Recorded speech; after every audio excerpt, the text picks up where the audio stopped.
going to find very interesting. We call it Hoganville, and we're lucky to have this fire truck. Hi, this is our magnificent truck number 4 from the Fairhope Volunteer Fire Department. This truck began its life with the Pirsch company up in Wisconsin, who was one of the biggest builders of fire trucks. And they built them to specifications. This was built on a Ford frame, and even though the license plate says 1935, this is a 1934 truck, as one of our purists has told me. It has a flathead V8, 60 horsepower V8, the same engine that was in the Bonnie and Clyde movie, the car that made Bonnie and Clyde famous. This is a 5,000 gallon pumper truck with ladders. The tank in the back is, look in the back of this truck and you see where the men would stand. They're standing on the tank. To my left are the pumps that would actually pump the water, because they didn't have fire hydrants. You just pump the water out of the truck itself. And I'm told that this truck was something of a bear to drive, because it doesn't have power steering. It doesn't have power brakes. In fact, it has mechanical brakes, which meant that you had to really press on it and pray a lot to get this thing to stop.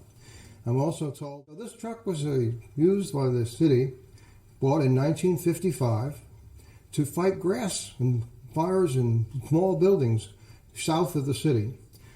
People from the Eastern Shore were basically unprotected all the way down to Weeks Bay, and they all contributed money to buy this truck, which they purchased in 1955, and used this truck largely to fight those fires south of the city, grass fires and small buildings. I always wonder, when you sit in this truck like this, what it must have been like driving on a cold, wet, rainy night.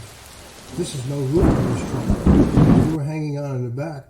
It was quite a job to be able to do this. A man named Kenny Horton at the Marlow Volunteer Fire Department collected all these items for years, and he donated them to our museum when we began. His wife said, "You've got to get that firefighting equipment out of my house just when we need it." Having one of the original fire trucks in the original fire truck bay makes this even a more special exhibit, and it's really quite an honor to the fire department to have this historical truck here. This truck is a 1934 Ford that was made into a 1935 fire truck.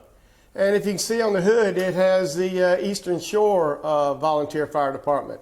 That's because when this was in pressed into service, they covered from Spanish Fort all the way down to Fort Morgan. I had one fireman to say, when we get there, we would hose down the ashes. But this truck has a lot of history here.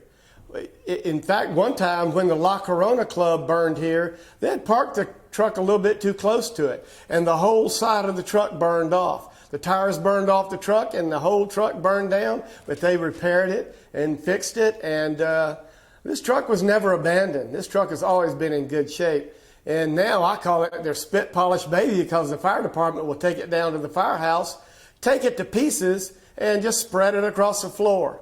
Sometimes it takes us 3 weeks to get it back. But they think a lot of it, we think a lot of it, and we're quite lucky to have this original fire truck at our museum here in Fairhope. The volunteer fire department in Fairhope is really a close band of guys. They're really a band of brothers. They're very dedicated, and they think a lot of each other and care greatly for each other. This is the uniform of Bobby Hawkins.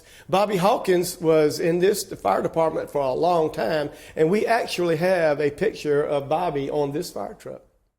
So this truck has served well. We welcome you to come see it at the Fairhope Museum of History, and we would ask only that you treat it with the courtesy of a 75-year-old truck.